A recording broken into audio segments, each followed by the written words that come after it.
Donc, bonjour à toutes et bienvenue dans cet atelier allié endométriose et entrepreneuriat dans le cadre de la Semaine de l'égalité entrepreneuriale qui est portée par la déléguée régionale aux droits des femmes et à l'égalité de la préfecture de Martinique et qui vise à soutenir les femmes qui ont peut-être moins de moyens que les autres, mais qui ont beaucoup de courage et de ressources et de résilience pour entreprendre malgré les défis rencontrés au niveau personnel et professionnel. Elle se déroule sous l'égide du Carrefour de l'entrepreneuriat, de BPI France et de l'Agence nationale de la cohésion des territoires et elle est co-organisée par trois associations. Le Réseau Lila, qui est un réseau de soutien aux femmes entrepreneurs en Martinique et prochainement en Guadeloupe. Les Amazones, une association qui soutient le parcours de santé des femmes qui ont un cancer, qui est présente dans les Outre-mer, et 60 000 rebonds qui accompagnent les dirigeants d'entreprises qui doivent fermer ou qui doivent penser à liquider leur entreprise pour rebondir et trouver de nouveaux projets professionnels. Le thème cette année porte sur la santé et nous sommes soutenus tout particulièrement par l'Agence régionale de santé de Martinique, la communauté d'agglomération centre de Martinique, la mutuelle UFR et la Caisse générale de sécurité sociale de Martinique. Merci beaucoup à tous nos partenaires qui permettent cette édition d'avoir lieu. Nous avons avec nous Madame Audrey Pommier-Flobinus qui va se présenter, multiples casquettes, mais femme engagée pour aider à avancer, faire avancer la société sur ce sujet de l'endométriose. Je vous passe tout de suite la parole voilà, pour nous en dire un peu plus. Merci beaucoup, Anna, pour en tout cas, cette belle introduction en matière. Et donc, que dire? Je suis Audrey Pommier-Flobinus. Je me définis en tant que femme noire, entrepreneur sociale et femme d'affaires. Je suis aussi maman et puis je suis aussi une femme concernée par l'endométriose. Donc, à l'occasion de cette rencontre. L'idée est de partager avec vous, en tout cas mon témoignage en tant que femme entrepreneur vivant avec l'endométriose. Et puis il s'agit pas aujourd'hui d'un exposé médical, mais surtout de retour d'expérience personnelle, professionnelle, donc à la croisée en tout cas de mon parcours, de mon engagement au sein de la filière endométriose de Martinique, et puis de mes réflexions autour de la procréation médicalement assistée. Et donc je souhaite montrer comment la filière peut accompagner les femmes dans ce parcours et surtout pourquoi il est essentiel d'anticiper un projet de PMA dans un contexte professionnel où les femmes actives ne vivent pas les mêmes réalités biologiques que les hommes. C'est une réalité qui n'échappe à personne. Donc le thème allié endométriose et partenariat, ce n'est pas un sujet théorique, en fait c'est ma vie. C'est ce que j'ai envie, c'est ce que j'ai envie d'exprimer comme ça. Donc en fait c'est l'histoire d'une femme qui refuse que la douleur définisse son destin. C'est une femme qui a choisi de transformer les épreuves en impact. Et donc me voici, je suis là avec vous pour animer cet atelier aujourd'hui.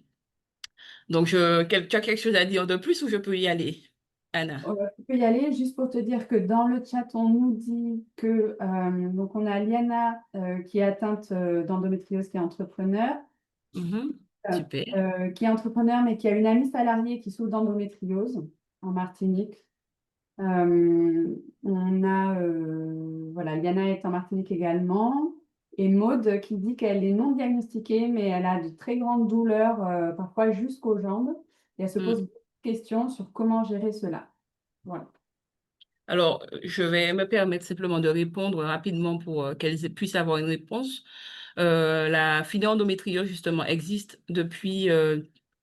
concrètement, elle a été lancée en novembre 2023 et a commencé son activité à partir de janvier 2024 jusqu'ici. Alors, il faut savoir que les femmes qui souffrent d'endométriose jusqu'alors et qui avaient vraiment des, euh, une situation grave, est obligé de partir en France hexagonale pour pouvoir bénéficier d'une expertise d'une expertise vraiment complète pour les soins. Aujourd'hui, grâce à la filière, on a un parcours de soins, on a la chance d'avoir sur le territoire de la Martinique un parcours de soins balisé. Alors, la filière endométriose est portée et a été initiée par le docteur Mehdi Jean Laurent, qui est le chef de service gynécologie du CHU de Martinique. Et vous avez aussi le docteur Ludivine Chevalier, qui est le médecin plus experte et chirurgien qui opère justement de l'endométriose, puisqu'en fait, dans certains cas, l'endométriose nécessite une opération. Et avant, il fallait partir du territoire. Aujourd'hui, on a les experts sur le territoire, on en est très fiers. Elle peut opérer aujourd'hui ici. Donc, il faut savoir qu'on reçoit aussi de nombreux experts hexagonaux qui ont pignon sur rue, en tout cas sur la thématique de l'endométriose, et qui viennent former les professionnels de santé ici. On échange beaucoup, on est très en lien avec eux. On met en place ce qu'on appelle des RCP pluridisciplinaires, des réunions de consultation pluridisciplinaires qui vont permettre à un staff spécifique entre la Martinique et puis des experts de l'extérieur, de pouvoir s'harmoniser autour d'un protocole de soins adapté à chaque patiente.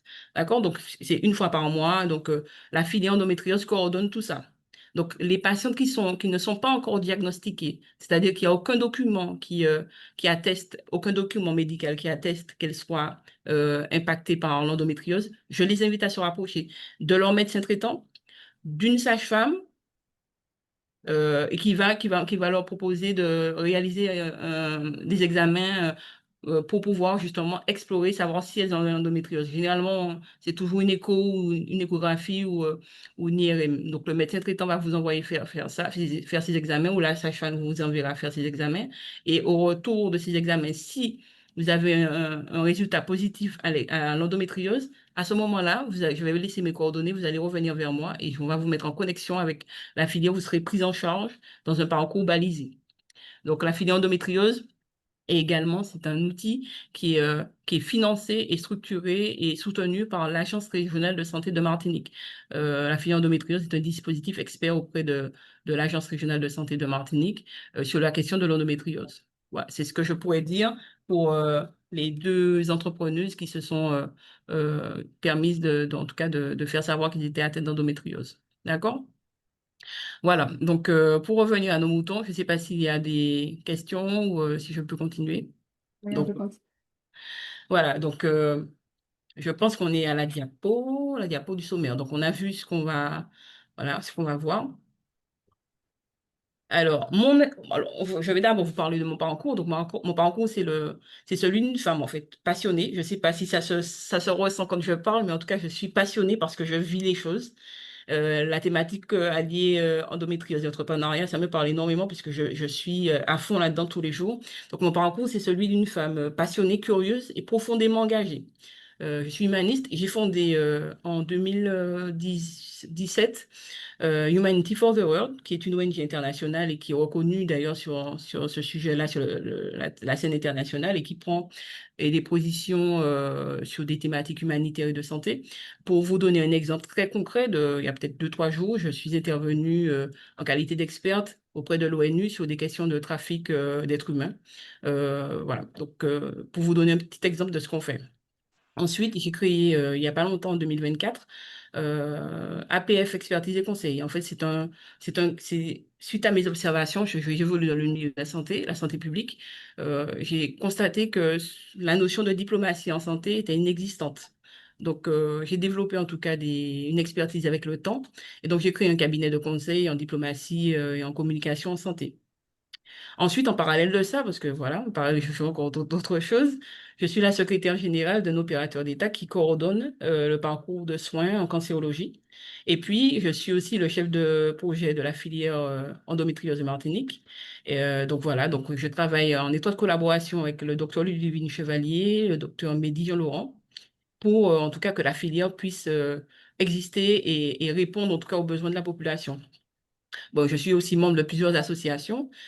Mais en fait, ce que je voudrais que vous sachiez, c'est que derrière tous ces titres, ces casquettes, en fait, il y a une femme. Et cette femme a des forces, elle a des fragilités. Donc, c'est une femme qui, avant de comprendre ce qui lui arrivait, a mis longtemps à souffrir et a mis entre parenthèses beaucoup de choses avant d'avancer. D'accord? J'arrête mon téléphone. Donc, voilà. Et je ne sais pas si jusque-là, vous avez des questions. Vous pouvez m'interrompre à n'importe quel moment. D'accord? C'est ce que je voulais vous dire aussi. Voilà. Donc ensuite, donc le choc du diagnostic. Parce qu'en fait, je crois que l'histoire qui me scie est celle de nombreuses femmes atteintes d'endométriose. En fait, c'est l'histoire de femmes ça commence toujours pareil. C'est-à-dire que c'est des douleurs qu'on a banalisées pendant pendant longtemps, pendant des années où on s'entend dire ben, c'est normal d'avoir mal pendant ses règles, on est sensible, on est hypersensible, on est stressé. On continue à évoluer réunion sur réunion, déplacement, on met en place des projets en serrant les dents, puisqu'on se dit que être une femme, ben, c'est aussi souffrir. Donc, on est enfermé justement dans ce dogme culturel et jusqu'au jour où votre corps dit stop. Au jour où votre corps dit stop. Et comment le mien a dit stop? C'est parce qu'à un moment, j'ai commencé à avoir une excroissance au niveau inguinal. Au niveau inguinal, c'est au niveau de l'aine, entre la cuisse et au niveau du pubis. Et j'ai commencé à avoir une excroissance. Donc, moi, je suis dans le milieu de la santé. Je, je- la première chose qui m'est venue à l'esprit, c'est que j'ai un cancer. C'est ça. J'évolue dans le milieu. Donc, après avoir réalisé des investigations, eh bien, j'ai été opérée puisqu'en fait, c'était une excroissance qui vraiment sortait et était prédominante. Et après analyse, on s'est aperçu que c'était des cellules endométriales qui sortaient comme ça. C'était vraiment affreux. Franchement, c'est vraiment parce que c'était affreux sur le plan esthétique que ça m'a poussé à aller consulter pour me faire enlever ça. Et donc, mon chirurgien qui m'a consulté après m'a annoncé le résultat. J'ai été surprise en même temps, été surprise de la forme de l'endométriose. Mais le pire, c'est qu'il m'a dit qu'il n'a même pas tout enlevé. C'est-à-dire que l'excroissance, c'était vraiment le sommet de l'iceberg. Il m'a dit qu'il aurait fallu que je porte une prothèse s'il devait tout enlever. C'est pour vous dire à quel point ça peut prendre des proportions. Et j'ai dû me mettre au repos. Et j'ai été suivie par le docteur Quist, qui est l'un des pionniers, en tout cas, sur le sujet de l'endométriose, avant qu'il ne parte en retraite. Donc après ça, toute entrepreneuse que je suis, eh bien, il faut dire que j'ai fait l'autruche. Et, euh, et en fait, ce que je vous conseille, en votre qualité de femme, celles qui sont ici présentes et qui sont atteintes d'endométriose, il ne faut pas, maintenant que la filière endométriose existe sur le territoire, ne faites pas l'autruche, ne faites pas comme moi, parce qu'en fait, si vous ne faites rien, l'endométriose, elle évolue. C'est-à-dire qu'au début, vous aurez des douleurs qui sont supportables, mais ça ira crescendo. Je vous jure que ça ira crescendo. Et je l'ai mesuré par moi-même parce qu'en fait, au début, j'avais des petits saignements, enfin, ce qu'on appelle des petits saignements, c'est quand même, j'avais la couche, hein. Donc, ce sont des couches, ce ne sont même pas des serviettes hygiéniques, des protections hygiéniques normales. Ça s'apparente plus à des couches. Mais si vous faites rien, ça évolue et ça ne suffit plus. C'est vraiment, ça ne suffit plus. Donc, j'ai dû aller en pharmacie, trouver des protections un peu plus corsé et qui ne suffisait plus. Donc, en tout cas, ce sont des années d'errance que j'ai vécues. Et donc, jusqu'à tomber à une endométriose profonde qui se manifeste de la manière suivante où, quand vous avez vos règles, eh vous avez le lit qui est plein de sang quand vous vous réveillez, quel que soit ce que vous allez porter comme couche, hein. Je préfère parler de couche parce que ça s'apparente plus à des couches qu'à des protections hygiéniques. Donc, je ne sais pas si parmi vous, il y en a qui sont concernés, mais en tout cas, voilà ce que j'ai vécu parce que je suis restée dans l'inertie. Je suis restée dans l'inertie et moi, je vous garantis que si vous ne faites rien, ça va évoluer et ce sera compliqué. Mm. Donc, en fait, l'annonce, en tout cas, du diagnostic m'a permis quand même de mettre un mot sur la maladie, sur ce qui me frappait. Parce qu'en fait, j'avais toujours le sentiment d'être fatiguée, euh, c'est comme si, enfin, pour vous décrire un petit peu la chose, c'est comme si vous avez le sentiment d'avoir quelqu'un assis sur vos épaules tout le temps et que vous marchez, et que vous êtes, c'est ça en fait. Si vous êtes toujours fatigué, vous avez toujours, les gens ne comprennent pas autour de vous parce qu'en fait, c'est une pathologie invisible. Donc, et il faut continuer à avancer comme ça. En tout cas, pour moi, l'annonce du diagnostic, c'était un soulagement. Et puis ce mot a quand même bouleversé ma vie sur le plan de plein de choses, parce qu'en fait, je me suis posé des questions, parce qu'avec l'annonce du diagnostic, se pose la question de la fertilité, de la maternité, de la confiance en soi. Et donc, je me souviens d'ailleurs de la phrase du médecin qui me disait, vous avez de l'endométriose, mais cela pourra avoir un impact sur votre fertilité. À l'époque, quand il m'a dit ça, c'est vrai que j'ai entendu, je vous jure, j'ai entendu, mais j'étais un peu plus jeune, donc j'ai entendu, mais en fait, ça n'a pas, ça n'a pas eu l'impact que ça aurait dû avoir sur moi. Et c'est pour ça que je suis ici aujourd'hui avec vous, c'est pour vous prévenir. C'est pour vous prévenir parce qu'en fait, euh, 50% des femmes atteintes d'endométriose n'auront pas d'enfants. Personnellement, j'ai eu la chance d'avoir un bébé à 40 ans sans passer par la procréation médicalement assistée. On va aller plus vite en disant PMA, mais c'est pas une chance qui sera donnée à toutes les femmes. Or, nous avons sur le territoire également, en plus de la filière endométriose de Martinique, un outil qui est la PMA et qui est situé à la clinique Saint-Paul et où des médecins, des jeunes femmes, des médecins elles sont pointues sur le sujet, mais elles fonctionnent enfin, il n'y a pas suffisamment de sollicitations. Donc, ça veut dire que ce laboratoire-là, il fonctionne à perte. Et il est menacé chaque année de fermer.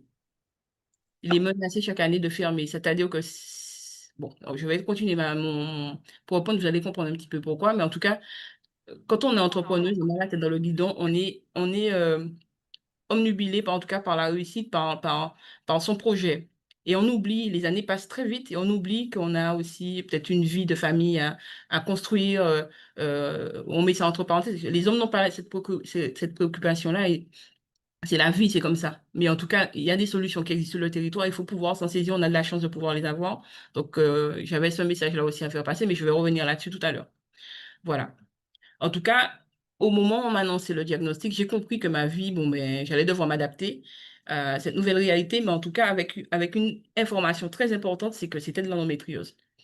Donc voilà, et c'était pas un cancer, donc j'étais ravie quand même. C'était moins pire. Voilà. Donc j'allais devoir apprendre à vivre avec, à travailler, à arriver à faire autrement avec cette pathologie. Je n'avais pas le choix.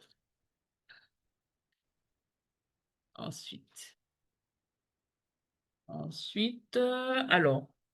Oui, je disais tout à l'heure, ce que je disais tout à l'heure, c'est que l'endométriose, en fait, c'est une guerre invisible. Et en fait, elle se manifeste comme je vous ai décrit, parce qu'en fait, je suis restée longtemps sans consulter et ça a évolué. Et donc, à tel point où j'ai fait l'autruche. Et parfois, dans les positions qui me concernent, en qualité d'entrepreneuse, de femme active, hyperactive, même, je me retrouve avec des hommes et dans des réunions souvent très importantes que je ne peux pas me permettre de rater. Mais quand j'arrive en réunion, non seulement je suis fatiguée, mais le terme entre guillemets crevé, ça a tout son sens. Mais le pire, c'est que quand on est en réunion, je n'ai qu'une seule hantise, c'est me lever de ma chaise. Parce qu'en fait, j'ai des risques que la chaise soit rouge. Et ça, par contre, ça m'est déjà arrivé, mais tellement de fois. Quand vous rencontrez un compagnon pour la première fois, vous allez au restaurant. Dernièrement, ça m'est arrivé. Quand j'ai rencontré mon compagnon, la première fois, on est allé au restaurant manger. Quand je me suis levée de la chaise, c'était une mare de sang. On aurait dit qu'il y avait un crime dans la pièce, hein. C'était la honte.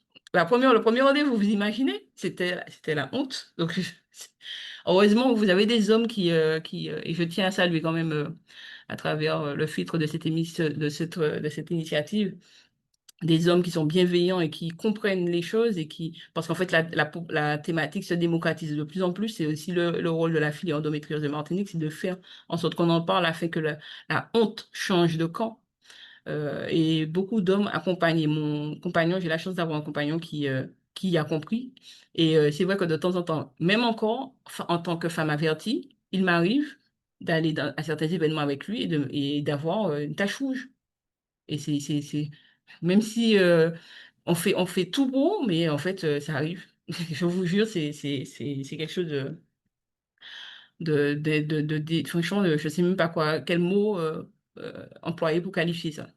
J'ai déjà discuté avec d'autres jeunes femmes actives comme moi et qui n'en parlent pas de manière ouverte, mais qui sont venues me voir après des conférences pour me dire, mais ce que tu dis est très, très pertinent et je me sens concernée parce qu'en fait, moi, avec mon compagnon, par exemple, eh bien, chaque fois qu'on avait des rapports sexuels, eh bien, il avait le sexe rempli plein de sang, etc.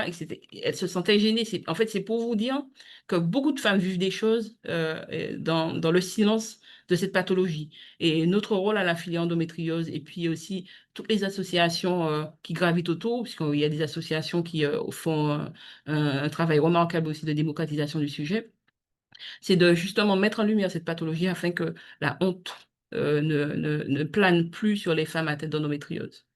Voilà. Et quand on est une femme entrepreneur et atteinte d'endométriose, c'est une peine qui se rajoute à tout ce qu'on a déjà en qualité de femme noire, de femme tout court, et face à la concurrence, un système concurrentiel, un système professionnel concurrentiel. Donc, on n'a pas le choix, on devient des guerriers, hein. Donc, moi, j'ai envie de dire que l'endométriose, en fait, c'est une guerre silencieuse. Alors, voilà, comme je disais, la peur, c'est de voir sourire, même quand on a l'impression d'être transpercé de l'intérieur. Et quand je parle ainsi, je pèse mes mots. C'est la fatigue chronique qui ronge et qui finit, et dont on finit pas encore que c'est normal, parce qu'on a le sentiment, si on n'en discute pas, on a le sentiment que tout le monde vit la même chose, hein, en fait, mais non. Le sentiment d'avoir toujours quelqu'un assis sur vos épaules, on a le sentiment que tout le monde vit ça, mais en fait, non. C'est propre qu'à soi. Et on s'habitue, malheureusement, on s'habitue à tout. Et donc, moi, je dirais que, bon, hein, j'ai pas peur de le dire, en qualité de femme noire, moi, j'ai ressenti beaucoup ce poids, le poids du stéréotype de la femme noire, de la femme noire, c'est-à-dire la femme potomitan. Je pense que beaucoup d'entre vous verront ce que c'est. Notre culture nous a véhiculé justement ça, cette qualité, mais à double tranchant. La femme forte, la femme potomitan, celle qui encaisse tout, qui ne se plaint pas et qui continue malgré la douleur. Eh bien, en fait, je crois que je suis ça, mais en fait, je suis épuisée. Je suis épuisée. Je suis arrivée, j'ai beaucoup de casquettes, j'ai beaucoup de titres et tout ça, mais je suis dans une forme d'épuisement permanent. En fait, je sais pas, je parle beaucoup, hein, mais je sais pas si vous avez des questions, des remarques, n'hésitez pas à m'interrompre. Alors, Euh, ouais, je peux juste partager que dans les chats, effectivement, il y a des femmes qui confirment voilà, ce témoignage. Sylvie qui dit qu'elle confirme. Chris qui dit oh là là, elle est dure la vie des femmes, voilà, surtout atteintes d'endométriose. Hélène dit qu'elle, elle a eu la totale, endométriose, SOPK, et que ses filles l'ont eu aussi. Et elle a dit qu'elle a de l'asthénie, anémie, essoufflement au moindre effort. Et Valérie dit que voilà, le discours est très touchant. Donc ouais, on peut continuer.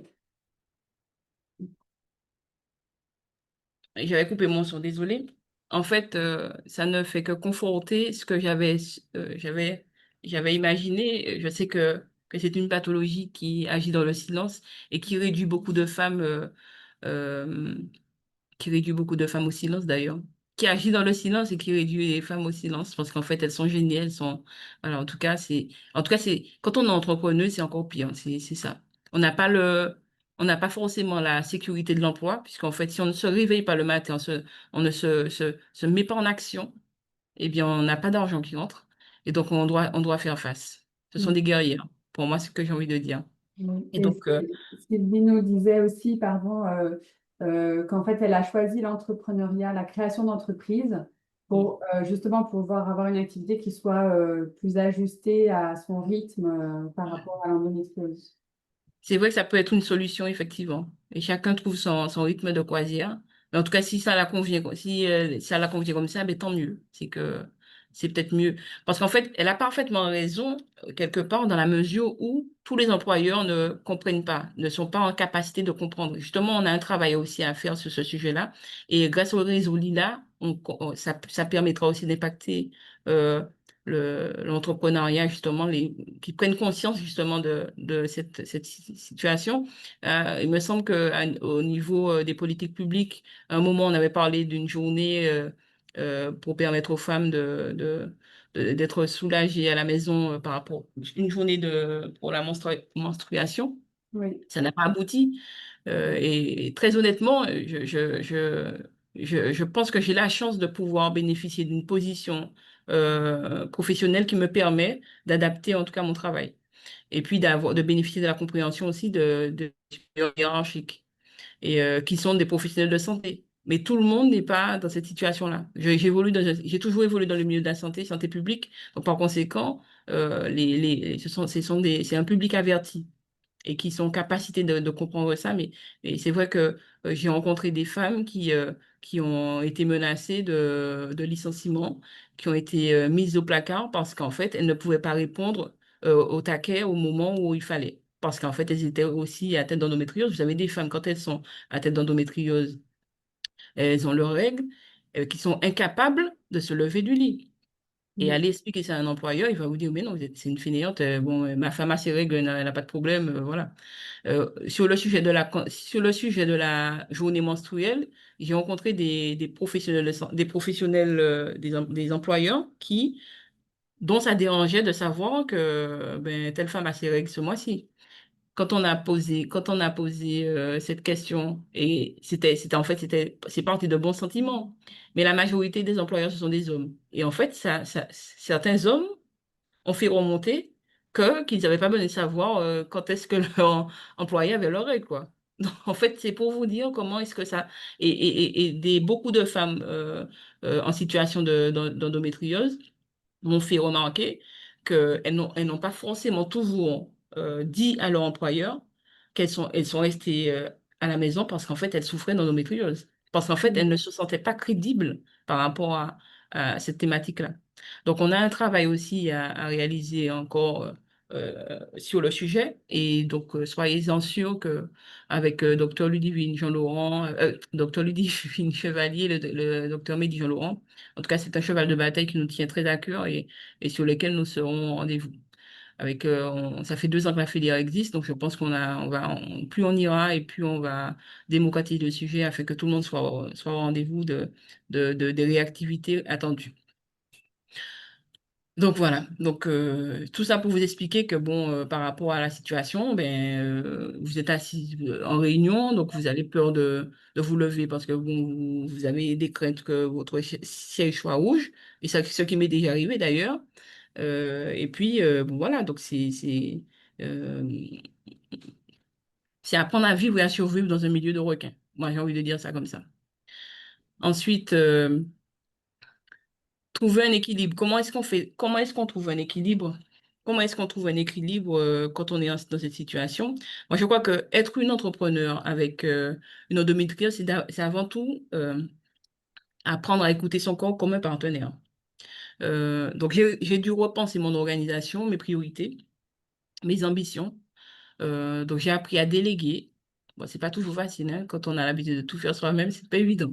Mais bon, j'ai dû le faire malgré moi, à planifier mon cycle et puis à reconnaître mes limites. Parce qu'en fait, sinon, vous allez à l'épuisement et entre guillemets, j'ai envie de dire que personne ne vous donnera une médaille pour avoir été la superwoman de l'année. Ça, c'est sûr et certain. Voilà. Et puis, l'endométriose, elle m'a forcé à réinventer ce que je dis, entre guillemets, la réussite. Donc, bon, mais on n'est plus dans la performance continue, mais plus dans la constance, la cohérence de ce qu'on fait. Et donc, j'ai compris qu'il fallait que je ralentisse quand même un peu. Donc, je ralentis un petit peu quand même, hein. Sinon, ça aurait été pire. Donc, et puis surtout, comprendre que ralentir, c'est pas échouer. Ralentir, c'est se respecter. Il faut vraiment écouter son corps et, euh, et l'alimentation aussi, c'est l'alimentation, avoir une activité, une hygiène sportive, une hygiène alimentaire, c'est très important. Ne serait-ce que pour l'esprit, quand on est une femme entrepreneuse, c'est très important. Et puis, et puis paradoxalement, et puis on va dire que la maladie, elle m'a rendue plus humaine, plus patiente et à l'écoute de l'autre. Donc, parce que je suis déjà à l'écoute de moi-même et puis surtout, eh ben, je deviens de plus en plus ouverte aux autres. Et puis, bon, ça m'a aussi appris à conjuguer un peu ambition, stratégie, vulnérabilité par rapport à ce que j'ai fait.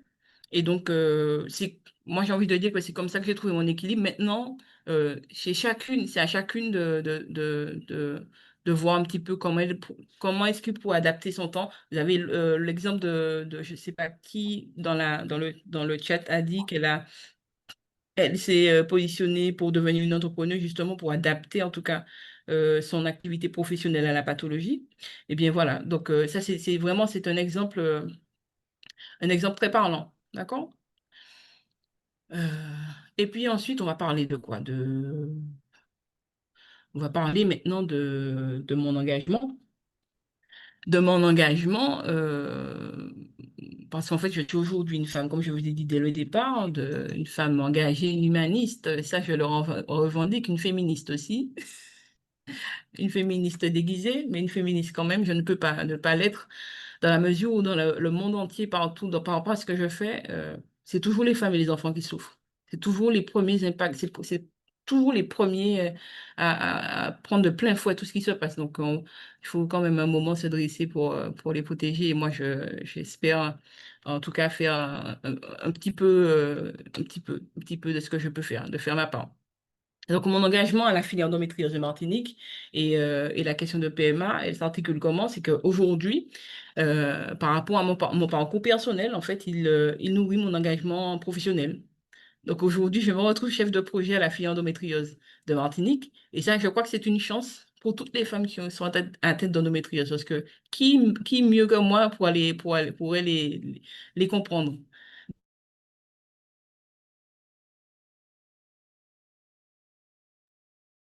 Alors, on a, je crois, un petit arrêt sur image. Est-ce que c'est seulement de mon côté ou pour vous aussi ça s'est coupé? Oui, ça a coupé. Ouais. Ça a coupé. D'accord. Elle est figée, ouais. D'accord. Ont eu dans la vie de femmes qui étaient en désir d'enfant et qui en souffrance par rapport à l'endométriose et qui aujourd'hui ne souffrent plus. J'ai eu le témoignage d'une jeune femme qui était en souffrance, mais vraiment c'était quelque chose de... Elle avait non seulement les souffrances, mais elle voulait aussi avoir un enfant, elle n'arrivait pas. Et grâce à son passage à la filière, eh bien, ses souffrances ont disparu. Elle nous a appelé pour se demander si c'était normal de ne pas avoir de souffrance quand elle avait les règles. Elle nous a appelé, elle n'en revenait pas. Elle n'en revenait pas. Pour elle, c'était pas normal d'avoir ces règles et de ne pas souffrir.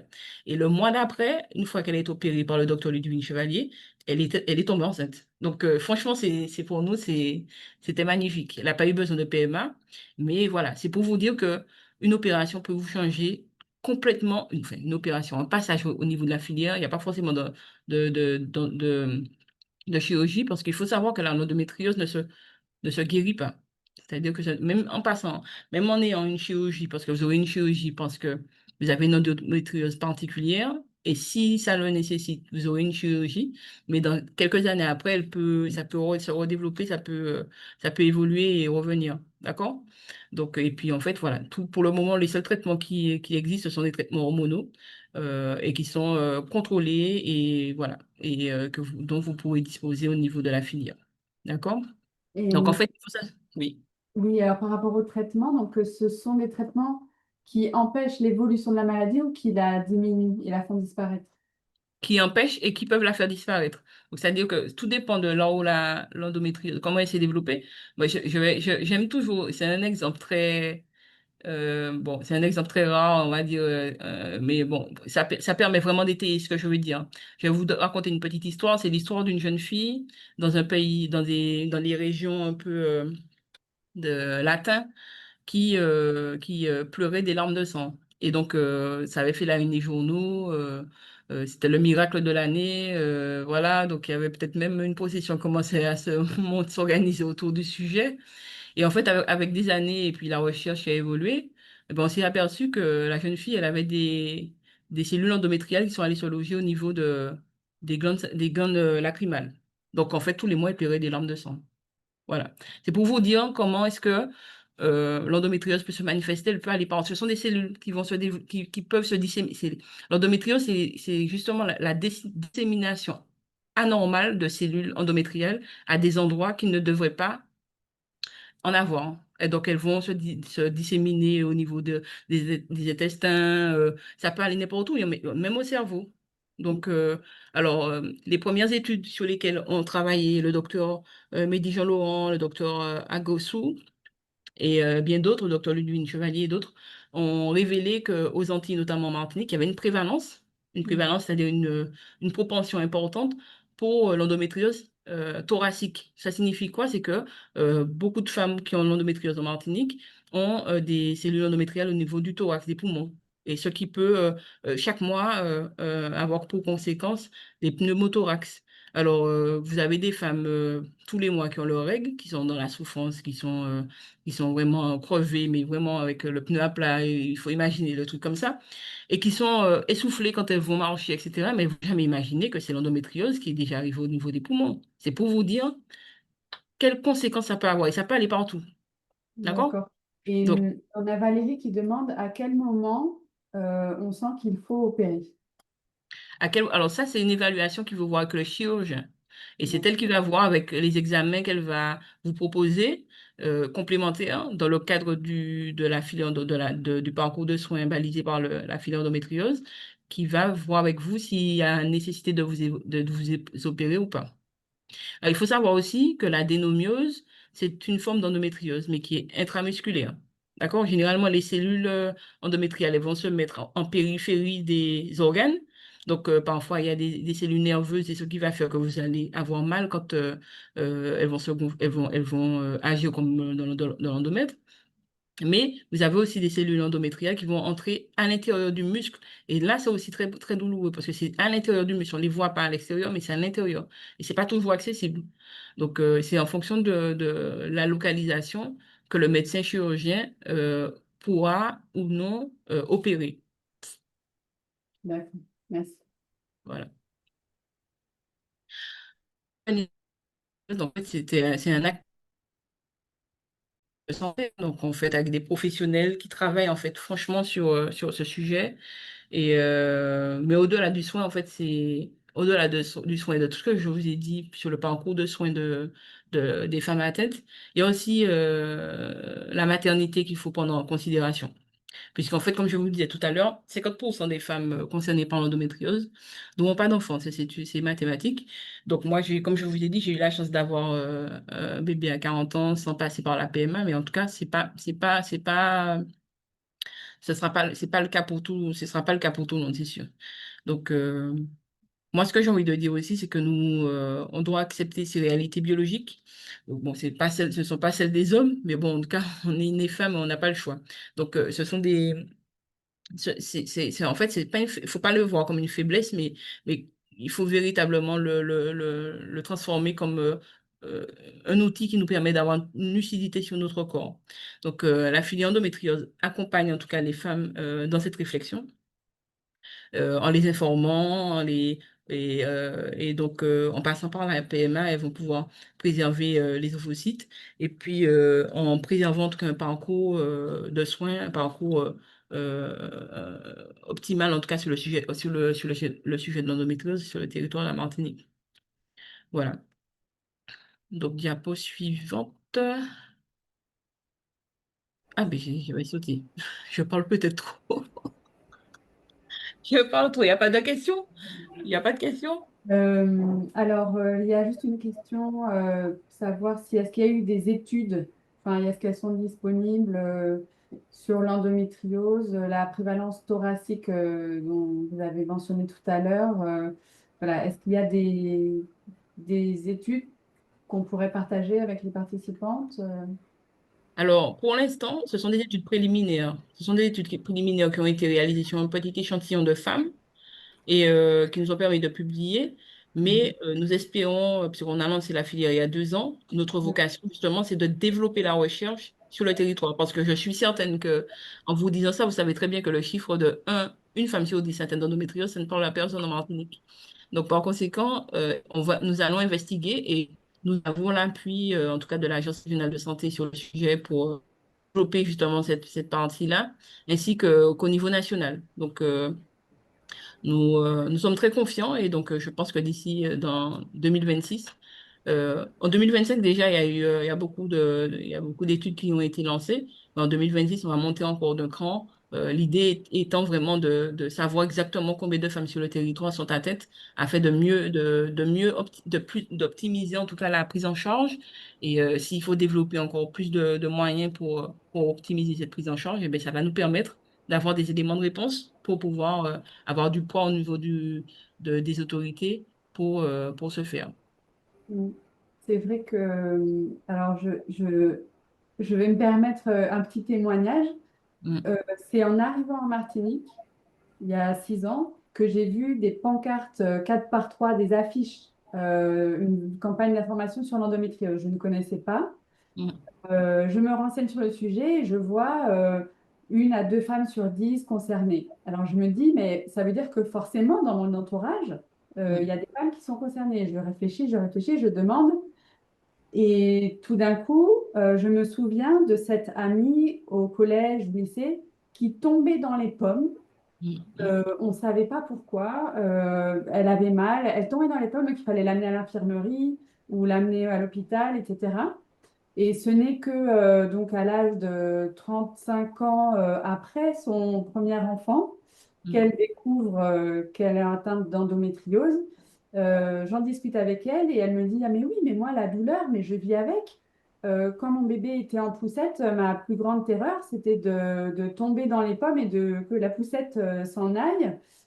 Donc du coup, ben, quand je sens que la douleur vient, je m'arrête et j'attends que ça passe. Mais parfois, mon conjoint me retrouve par terre. J'ai perdu Animé, oui. conscience, inanimée, voilà, dans la maison. Mm. Donc, pour dire en fait le niveau de douleur, donc le cerveau se déconnecte donc, c'est vraiment très, très. Franchement, quel énorme courage, voilà, les femmes qui devaient traverser ça. Et Mm. on a Liana qui dit. euh, Moi aussi, on m'avait dit que je n'aurais pas d'enfant à l'âge de 18 ans. Et à 24 ans, je suis tombée enceinte et j'avais déjà 6 mois de grossesse. Et depuis, j'ai pas réussi à avoir d'autres enfants. Ouais. Mm. Virginie qui dit merci beaucoup pour le partage et pour cette visio. Elle doit y aller, mais merci beaucoup Virginie d'avoir été avec nous. Et donc, alors, en ce qui concerne les solutions, donc on a compris que Mm.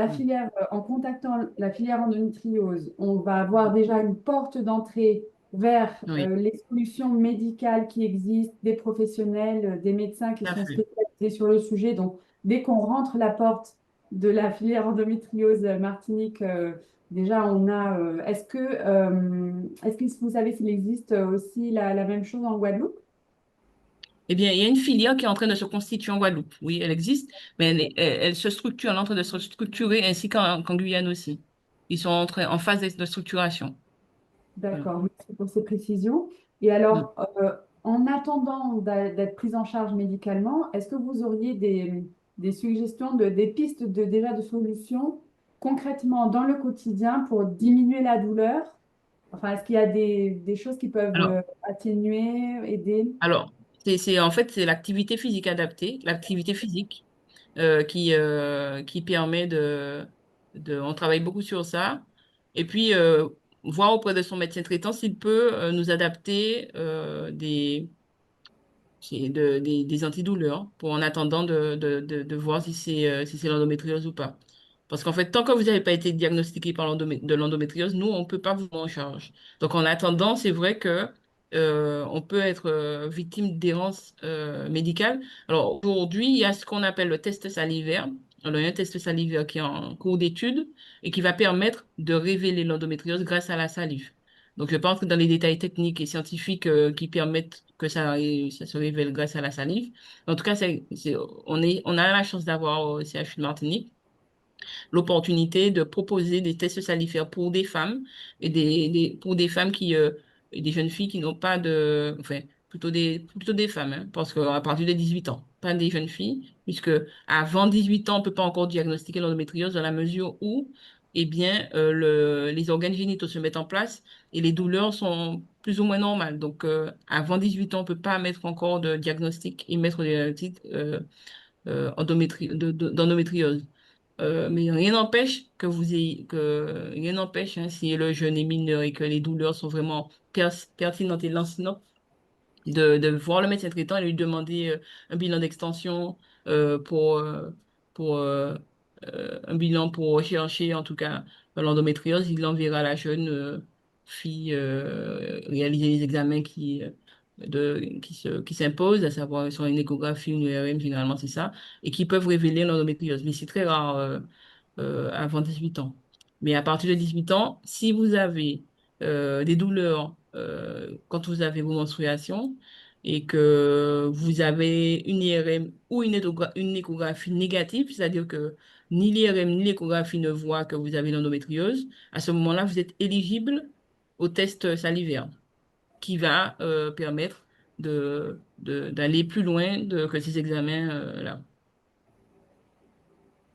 D'accord, merci. Alors, on a eu connaissance effectivement d'un annuaire des Mm. professionnels, enfin validé par l'ARS, qui Mm. propose ces activités physiques adaptées. On va essayer de le retrouver, de vous le mettre dans le chat. Parce que si, donc, pour bien comprendre, en fait, euh, c'est vrai que quand on a des difficultés de santé, on nous dit, bon, bah, il faut faire du sport. Alors, on Mm. fait du sport, mais en fait, on se blesse ou on n'y arrive pas et donc c'est démotivant. Et en découvrant ce terme-là, qui pour moi en tout cas m'était inconnu, activité physique adaptée, je comprends qu'il y a des professionnels qui vont Parfait. pouvoir nous proposer une activité physique qui convienne et qui prennent en compte ben, ça, on peut le faire, ça on ne peut pas faire, Tout à fait. comment si, etc. Là, nous sommes partenaires de la Ligue régionale de triathlon de Martinique. Oui. Euh, et pourquoi la Ligue régionale de triathlon de Martinique? C'est pour montrer que, pour ne pas se focaliser sur un seul sport. Vous avez de la course à pied, du vélo et de la natation. Donc, en fait, ces trois sports-là compilés, nous sommes en cours d'étude avec eux où nous proposons à des femmes atteintes d'endométriose de bénéficier de coaching auprès de professeurs de sport d'activité physique adaptée pour pouvoir, en tout cas sur le sujet du triathlon. Et apparemment, ça donne des résultats très probants. Donc, c'est des résultats qui ont déjà été présentés à des niveaux scientifiques de congrès scientifiques et qui démontrent que l'activité physique adaptée a un impact réel sur le sujet de la douleur. Vous avez certains kinésithérapeutes qui sont en capacité aussi d'avoir des gestes appropriés et qui permettent aussi je sais qu'ils travaillent là-dessus, des kinés, et qui c'est encore voilà, pour la douleur. Sinon, vous avez ce qu'on appelle des algologues. Un algologue, c'est un médecin spécialisé de la douleur, mais ils sont ce sont des oiseaux rares. Donc, c'est très difficile avoir un rendez-vous avec des spécialistes qui sont très rares sur le territoire. Voilà. Donc, la filière, justement, endométriose de Martinique a pour mission aussi, dans les mois à venir, de développer, justement, en tout cas, de faire en sorte que ce champ-là soit beaucoup mieux couvert sur le territoire pour pouvoir permettre aux femmes atteintes d'endométriose de bénéficier, et qui souffrent, de bénéficier de cette expertise aussi sur le territoire. D'accord. Est-ce que vous pouvez répéter ce terme algologue? Algologue. Algologue, c'est l'algologie. Algologue. Ce sont des médecins dont la spécialité est l'algologie, donc à savoir le traitement de la douleur. Algologie. Algologue. Bon, eh bien, je pense qu'on y va. Déjà, le terme, on connaît même pas. Donc, c'est pour vous dire que, en fait, ce sont des médecins qui traitent de la douleur, pas forcément de la l'endométriose uniquement, hein, mais de toutes les formes de douleur qui puissent exister et qui ont une expertise et qui ont été formés, en tout cas, pour répondre au sujet de la douleur, transversalement, sur toutes les pathologies. Oui, oui, bon, bah, quand on sait que depuis petite, on demande aux femmes de ne pas trop se plaindre C'est sur ça. les douleurs, et C'est que ça. finalement c'est un peu normal, etc. Eh Mm, ben, on va chercher, on va faire venir ou former des algologues en puissance pour c'est ça. les Bon, outre-mer. pour les outre-mer, mais même en France, hein, c'est un métier en tension. Hein, c'est pas, il n'y en a pas des masses. Hein, donc, c'est un sujet dont on parle pas beaucoup, mais qui. Voilà. Oui, on a Hélène qui nous dit, j'ai fait un choix entre une formation et mes enfants il y a 25 ans. Mm. Après allaitement et grossesse, une embolisation de trois fibromes et en finalité une embolisation utérine en 2022, j'ai expulsé trois adénomes, le dernier en novembre dernier, le vrai parcours du combattant. Enfin, la préménopause. Alors, est-ce que du coup, la ménopause est synonyme d'arrêt des douleurs? Mais pas forcément, contrairement à ce qu'on croit. Mais plus souvent que. plus souvent que jamais quand même, hein. Mais pas forcément, parce qu'en fait, quand vous êtes atteint d'adénomiose, c'est-à-dire de l'endométriose intramusculaire, eh bien, au niveau, au moment de la ménopause, les cellules se mycocalcifient. Et ça peut, si elles sont situées dans des zones très innervées, ça peut tirer quand même. Et on peut souffrir aussi parfois. D'accord. Pas forcément synonyme Et puis le corps a une mémoire, en fait.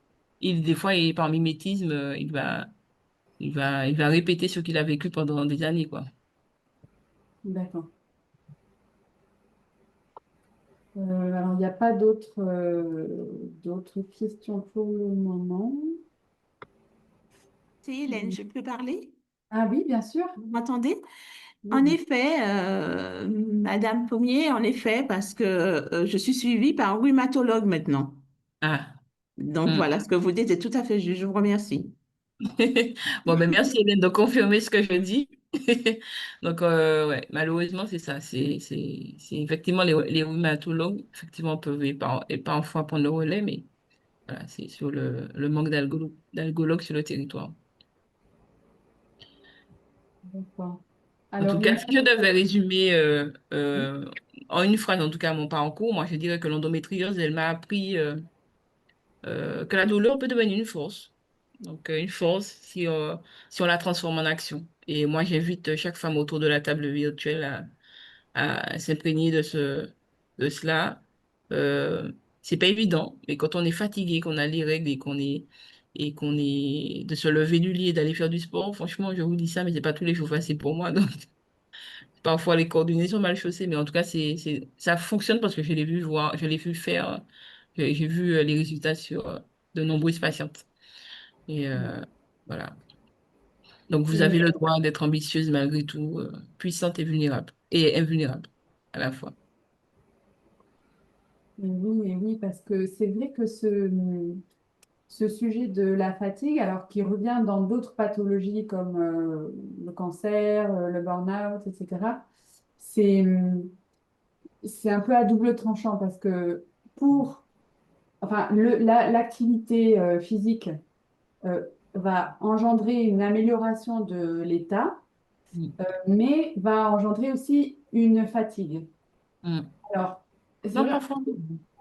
pas forcément, voilà, donc c'est C'est bizarre, c'est bizarre, c'est bizarre, mais au contraire, ça vous donne une forme de tonus, hein. Quand vous faites le sport, l'activité physique adaptée, vous avez une forme de tonus, vous avez une forme de bien-être qui s'impose à vous, et puis vous avez un équilibre. Alors, moi, mon cas n'est pas celui des autres, hein, mais je sais que j'avais rééquilibré mon hygiène alimentaire, j'avais arrêté certains aliments, mais Mhm. ça, il faut le faire accompagné de médecins, et mon endométriose avait drastiquement diminué, hein. Donc, notamment, j'avais arrêté de manger du pain. J'adore le pain. Donc, je suis une amatrice de pain. Donc, une épicurienne. Et les boissons, l'alcool et tout ça. Bon, j'avais arrêté un peu le pain surtout. Et je pense que c'est du gluten, quoi. Donc, j'avais arrêté ça. Et ça avait eu un impact significatif sur mon corps, hein, physiquement, j'avais maigri. J'avais plus les douleurs, c'est vraiment estompé. Et puis voilà, quoi, j'avais plus les gros caillots, ni j'avais pas le sentiment d'avoir accouché tous les mois, quoi. Je sais Mhm. ça, en fait, hein. On a le sentiment d'accoucher tous les mois, quoi. Non, non, c'est des douleurs, je pense qu'on ne peut pas trop se les représenter Ouais, tellement elles sont elles importantes. sont. Si. D'accord, donc je note qu'en attendant d'être pris en charge médicalement par la filière et ses médecins, donc on peut éventuellement consulter une- Le médecin traitant. un nutritionniste Oui, le pour médecin traitant. Le médecin traitant surtout, le et ou la sage-femme. et où la sage-femme. Et puis, est-ce que du coup, alors, donc, prendre du temps pour soi, se faire du bien, Aussi.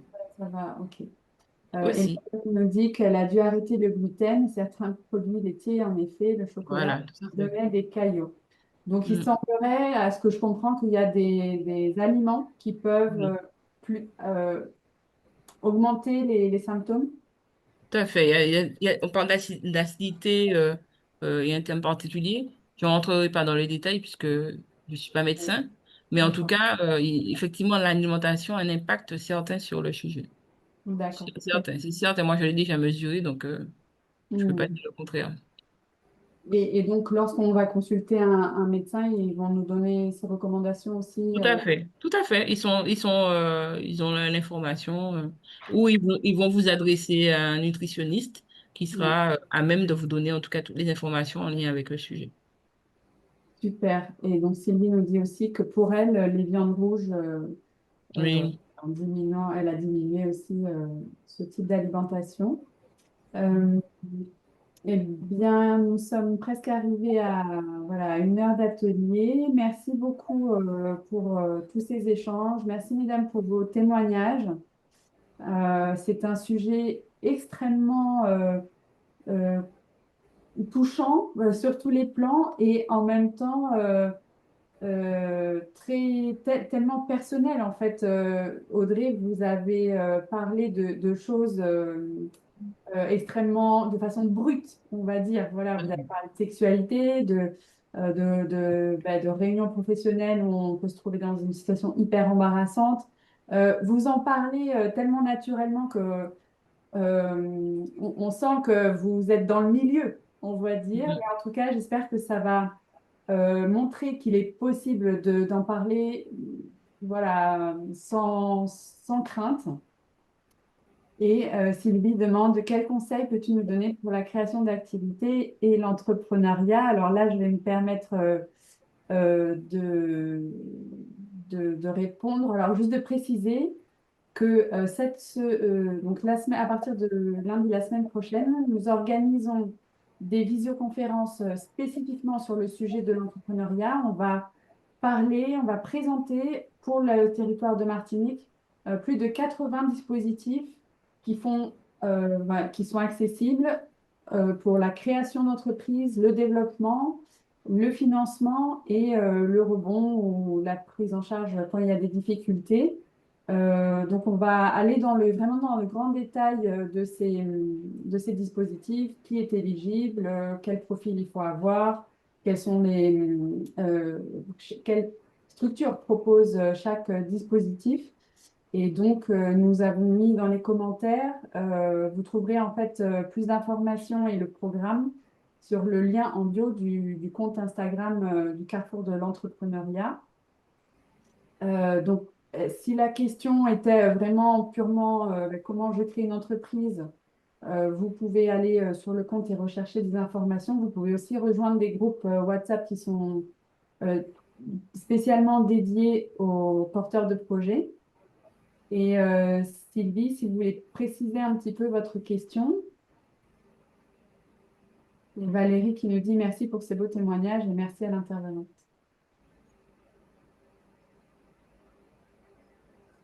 C'est moi qui vous remercie d'avoir été là cet après-midi avec nous. Vraiment, Bonsoir. Euh, bonsoir. non, du coup, je participerai aux différents ateliers, parce que c'est le deuxième Zoom auquel je participe. Donc, D'accord. en tout cas, merci Audrey pour toutes ces informations et ton témoignage, puisque je me retrouve un petit peu dans tout ce que tu dis. Ben, le plaisir est pour moi. Merci. Eh bien, s'il n'y a pas d'autres questions, je vois. Alors, Chris dit merci pour cette semaine riche. Pour nous, femmes entrepreneurs, l'état de santé est primordial pour faire fonctionner l'entreprise. Je parle de santé physique et morale. Merci pour cet échange sur l'endométriose. Eh bien, merci à vous toutes de vous être connectées. Vous avez toutes les coordonnées de Audrey, Madame Premier Flobinus. Et on se retrouve pour celles qui sont en Martinique la semaine prochaine sur les visios sur l'entrepreneuriat. On vous souhaite une très bonne après-midi et encore merci pour ces échanges. Merci Madame Paulier-Flovinus pour votre présence, d'avoir pris le temps de venir compléter et clôturer cette semaine de l'égalité. J'en profite aussi pour remercier les partenaires qui ont soutenu activement le projet, l'ARS, la CGSS de Martinique, la CACEM et la Mutuelle UFR. Un grand merci et au plaisir d'une prochaine rencontre. à bientôt. À bientôt. Au revoir, merci. Au revoir, Frédéric.